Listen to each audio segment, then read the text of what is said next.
warahmatullahi wabarakatuh ya. Jumpa kembali di channel video YouTube Sorayana. Gimana kabarnya buat semua sahabatku dimanapun berada? Semoga kalian sehat selalu ya, masih dalam lindungan Allah Subhanahu wa Ta'ala. Amin ya Robbal 'Alamin. Nah, di video kali ini channel Soraya sedikit berbagi kisah dan cerita teman BMI ya, dimanapun berada, dan simak terus videonya sampai selesai.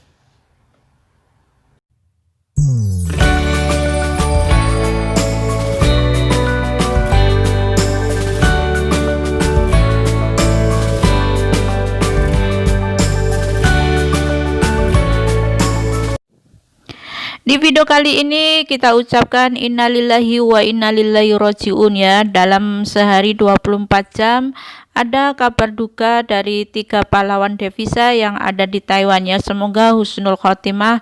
Amin ya Robbal 'Alamin. Diberitakan di suarabmi.com ya, kabar duka kembali datang dari negeri Formosa, di mana dalam 24 jam terakhir ada 3 PMI yang meninggal dunia dengan berbagai penyebab.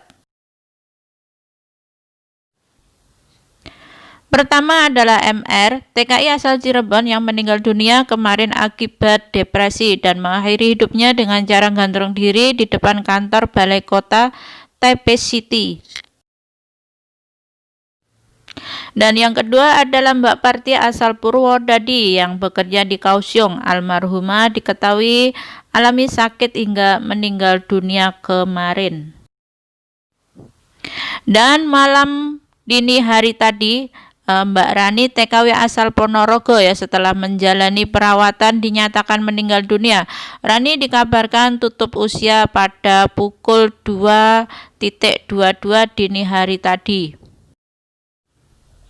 Rani sendiri mengalami sakit tumor ganas dan sejatinya akan pulang kemarin lusa, namun karena kondisinya memburuk akhirnya batal pulang dan dirawat di rumah sakit.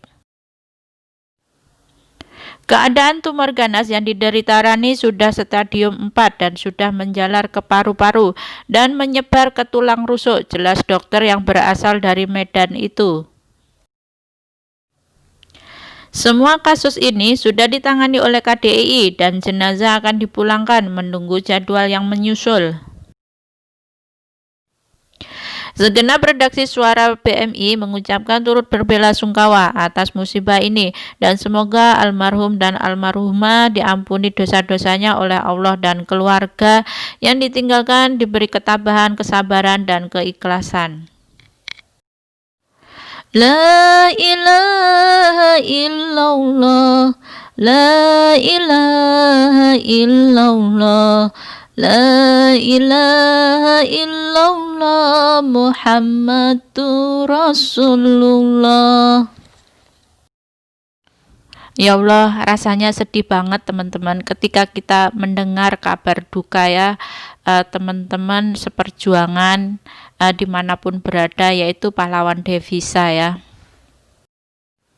Memang hidup dan mati itu sudah takdir dari ilahi, dan semoga ya kita semua tetap dikasih kesehatan, panjang umur di rantauan, mencari rezeki yang lancar, berkah dan barokah buat keluarga yang ada di rumah ya.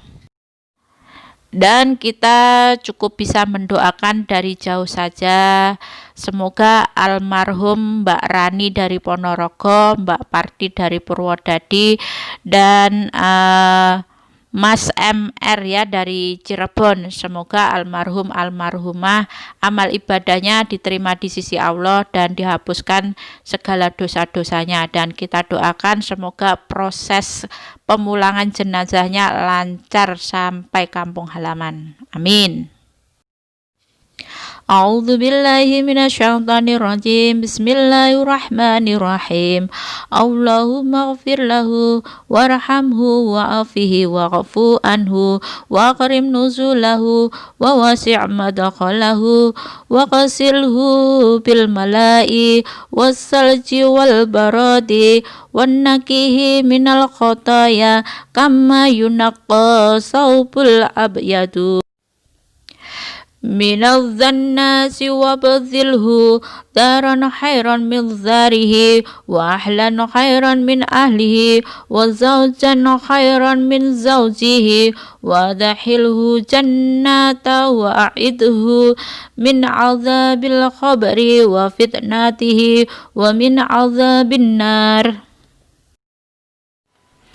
Dan berita kedua yaitu dituding Indonesia bandel dan tidak kooperatif ya kepada BP2PMI, mengatakan bisa saja TKI yang positif itu karena tertular saat karantina di Taiwan. Dan begini ulasannya ya, pemerintah Taiwan hari Rabu tanggal 16 Desember ya mengumumkan memperpanjang penyetopan tanpa batas waktu bagi tenaga kerja Indonesia TKI untuk datang bekerja di Taiwan. Seperti dikutip Strange Times ya, penyetopan itu akibat naiknya jumlah orang Indonesia yang berstatus positif COVID-19 ya yang tiba di Taiwan dan kurangnya kerjasama pemerintah Indonesia dalam memverifikasi dokumen-dokumen. Taiwan adalah tuan rumah dari sekitar 250 pekerja migran Indonesia dan Indonesia saat ini menjadi negara dengan kasus infeksi virus COVID-19 tertinggi dan tingkat kematian tertinggi di Asia Tenggara. Dan di minggu yang lalu, Taiwan mengumumkan penundaan selama 2 minggu bagi masuknya pekerja Indonesia. Dan saat ini berdasarkan pernyataan Komando Pusat Epidemi Taiwan, penundaan itu diperpanjang tanpa batas waktu.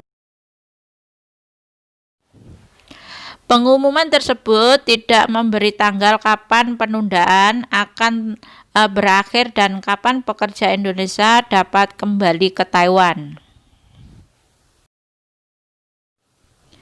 Pemerintah Taiwan seperti dikutip Strange Times ya hanya mengatakan mereka akan mengambil keputusan berdasarkan perkembangan situasi pandemi di Indonesia. Sejak Oktober, Taiwan mencatat 132 kasus positif dari pekerja Indonesia yang tiba di Taiwan, di mana dari angka tersebut 76 orang saat mendarat menunjukkan dokumen yang menyatakan mereka negatif COVID-19.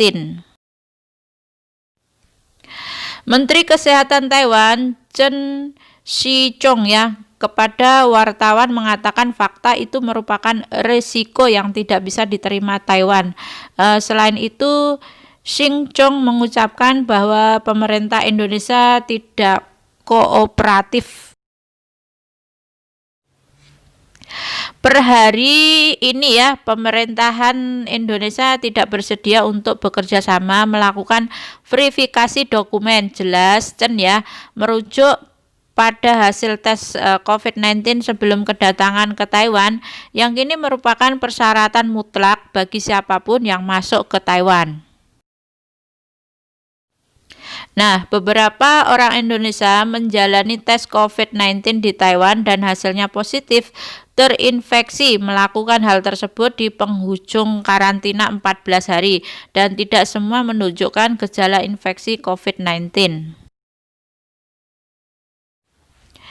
Benny Rahmadani, Ketua Badan Perlindungan Pekerja Migran Indonesia kepada Rute ya, seperti dilaporkan Strange Times ya, mengatakan mereka bulan Desember ini sudah menggelar 2 kali pertemuan dengan mitra mereka dari Taiwan dan menyimpulkan masalahnya mungkin pada Taiwan. Nah, bisa saja itu kecurigaan kami bahwa mereka yang positif itu tertular saat pemerintah Taiwan mengumpulkan dan melakukan karantina, tutur Benny. Dan di sini Benny Ramadhani melanjutkan ya, Indonesia mungkin ke depan akan mengirim tenaga kerja ke negara lain saja, tuturnya.